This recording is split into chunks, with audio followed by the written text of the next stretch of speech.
phrase over the last few weeks as I thought about some of the frustrations that I've witnessed in our public officials' demeanor over the last several years. And I started to coin a phrase that says, status quo means the people know.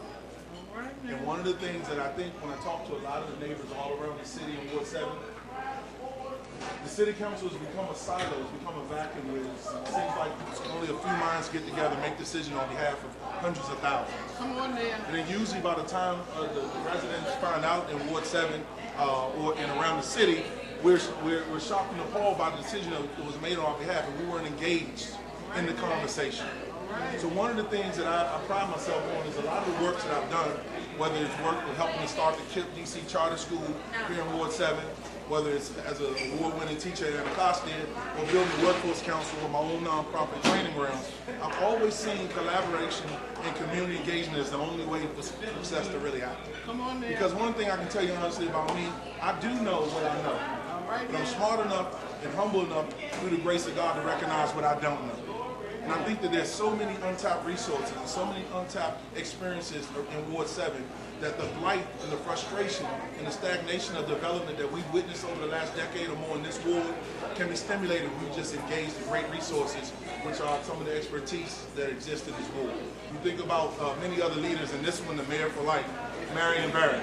I think that those kind of fighters represent what I know our city government to be about. It's about the people. You own it. It's all for you. I'm not your leader. I'm your representative. I'm here to help. I'm here to serve. I'm here to be an extension of your needs.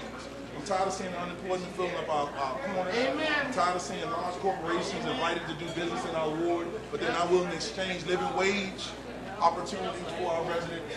I'm tired of seeing small business not getting the kind of opportunity and incentive it needs so that we can get the kind of growth that we're looking for. The same corridor, when I attended A.C. Woodson back in 1983, the corridor between Minnesota Avenue and East Capitol Street along Benny looks exactly the same. And in fact, this shopping center doesn't look much different than it did over 15, 20 years ago. Amen. So that kind of stagnation is not good for any part of the city. Certainly Ward 7 is not going to stand for it. So here's what I want to commit to you. I am going to be and I'll remain the champion. I'm in the champion for the people, I'm in the champion for jobs, champion for workforce development, and last but certainly not least, champion for quality education. Why is it that we have several Ward 7 schools slated for closing when we got thousands of young people in need of quality education? Amen. There's a distinct disparity, if you check the stats, between the resources and support given to schools west of the river compared to the resources and support given and training offered to the schools east of the river.